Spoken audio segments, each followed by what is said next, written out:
When I heard about this year's edition, Never, I thought for a long time about the meaning of never. Is it supposed to be historical never?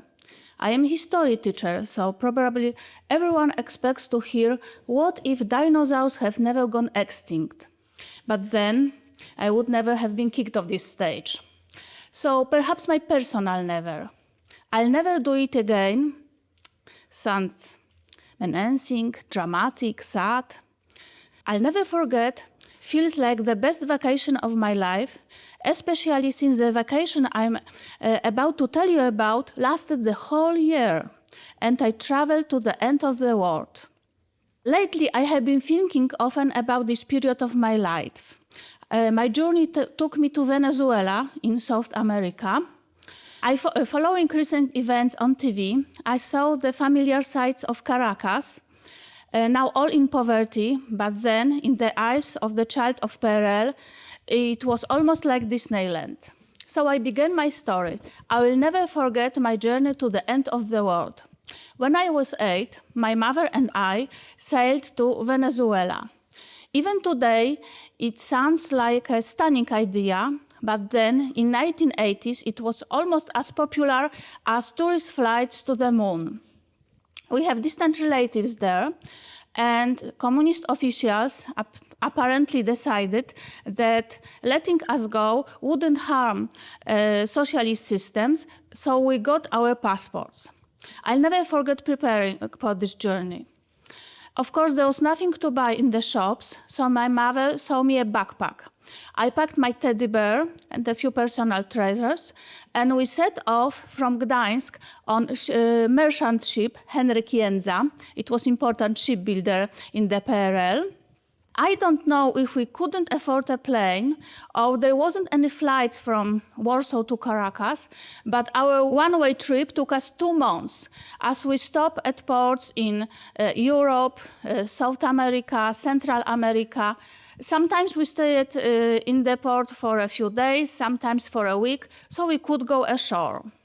The first impression I'll never forget was my first contact with the capitalist economy. What do I mean by that?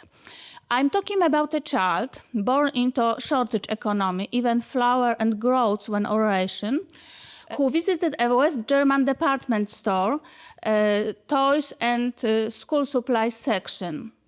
I remember a feeling of shock. All the colors blurred into one swirling mess. I clung to my mother and burst into tears. I couldn't choose anything.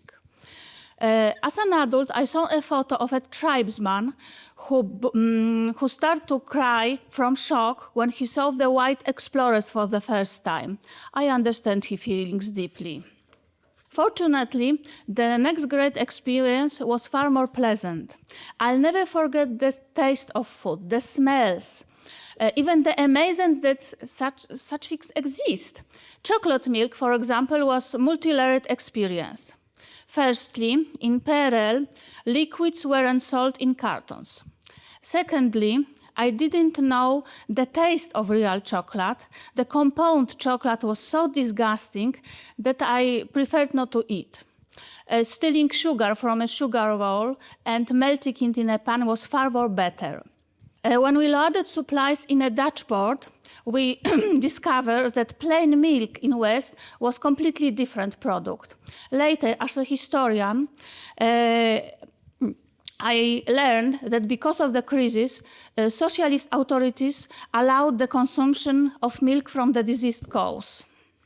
Each day abroad offered new delicacies I'll never forget.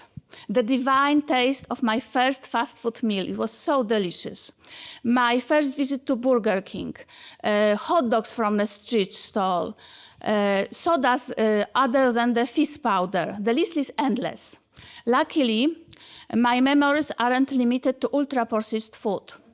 There was also amazing fruits, locally grown, naturally ripened, and farm to table. It tastes completely different than something that leaves the carbon footprint around the world.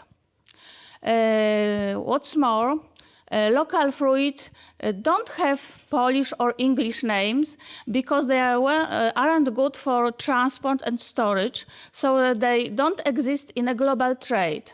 Only in baskets sold by the side of the road by the children. I never forget the sight of the children running along the highway, risking their lives for few coins. They weave to the traffic jams and then with the bags of chips, and when the traffic pick up, they run for their lives. Teenage workers with the food carts, they had to push them with their entire strength, practically collapsing from the effort. My most vivid memory was of the girl at the piñata shop who packed toys and candies for the birthday parties of their wealthy peers.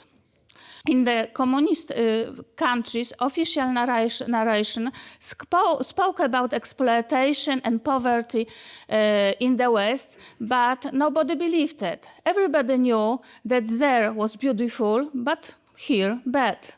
When we first arrived in Caracas, it was nighttime, and the entire city was enveloped in the sparkling lights.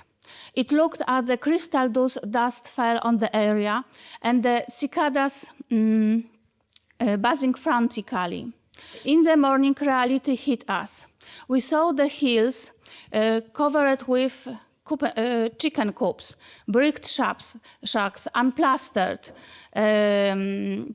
pile one on the another like a swallow nest. Driving close, you can see that the asphalt was closing abruptly. The shock was all the greater that in good neighborhood, abundance and prosperity was overwhelming. Nature was abundant too, the colors, the views, even the horizon. I'll never forget the ocean journey. The shades of green and blue was almost subliminal. The night sky filled with the stars was more than 3D. Their sharp edges stung the eyes. The sheer number was astounding.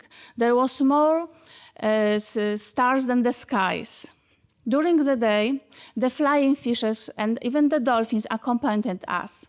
They had a real laugh when we had an evacuation drill, and the lifeboat was lowered into the water.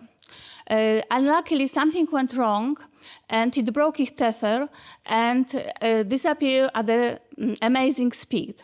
We couldn't catch up, and the captain was furious. The cruise left me in many experiences I'll never forget.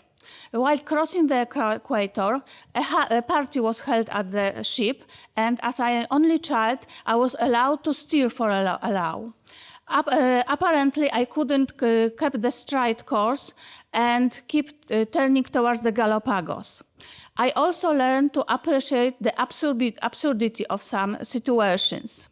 During our cruise, the election was held at Poland, of course false, as it was at the time, and the captain, determined to stand the proper ideological stance, decided to organize the election on the ship. He led all the passengers, the sailors, and the officers into the mess hall in batches, and they couldn't leave until they have voted. Inside, the maze of signal flags was created, through which one had to reach a ballot box. What was the purpose of this?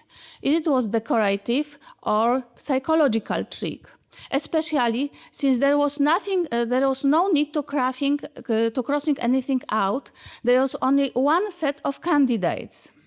In any case, the report was sent to Poland that the turnout and the results on the Henryk Jędza was 100%.